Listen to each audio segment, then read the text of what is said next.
كثير من الناس الذين يعانون من إدمان الإباحية والاستمناء يقولون: لا أعرف أين أتجه وماذا أفعل. مشاعر العجز واليأس تتسلل إلى عقول وقلوب كثير ممن يعانون من الإدمان، وهم بحاجة إلى أمر إيجابي يمنحهم الأمل في التعافي والثقة بأنهم قادرون على تحقيق ذلك.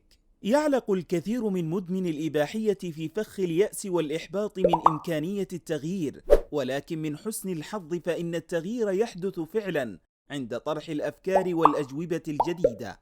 فعندما نطلع على الأفكار ونبحث عن الأجوبة يمكن تطبيق استراتيجيات جديدة لحين الوصول إلى الأمل اللازم للوصول إلى التغيير النهائي.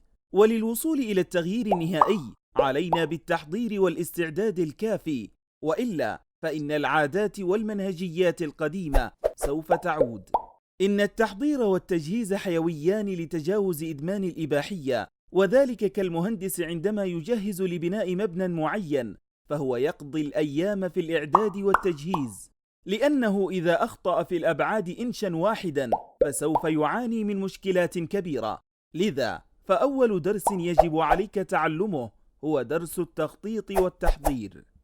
بداية عليك تحديد مصادر الإباحية بوضوح، فبدون تحديد واضح لها فمن السهل الوقوع في السلوكيات التي تقود إلى الانتكاس. فإذا جلس شخص وحدد المصادر فأول شيء يستنتجه هو أن الإباحية المتوفرة عبر الإنترنت هي أكبر مشكلة تواجهه. لذا حل هذه المشكلة يتمثل في التوقف عن المشاهدة عبر الإنترنت، فسيحاول بكل قوته تجاهل التشوق العارم لمشاهدة الإباحية عبر الإنترنت، ولكن سيكتشف أنه إذا ظهرت صور ومشاهد عارية مثيرة على التلفزيون لم يكن جاهزا لهذا التحدي، فقد ينتكس. في البداية إن تجاهل واقع أنه كان يشاهد إباحية حتى ولو بطريقة أخرى، ثم عندما عاد للمشاهدة عبر الإنترنت يكتشف أن السبب المباشر في انتكاسته الأخيرة هي المشاهدة عبر التلفزيون والأفلام والتصفح غير المنضبط لمواقع التواصل الاجتماعي.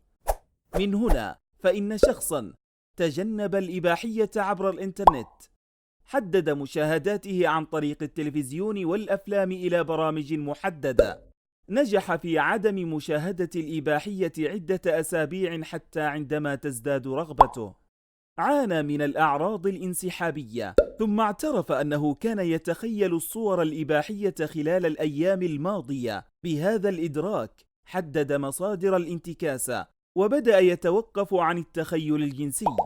هذه هي الخطوة الأولى في الإعداد للتعافي. تابعونا في الحلقة القادمة لتعرفوا الخطوة التالية في الإعداد، وهي تعريف الحدود.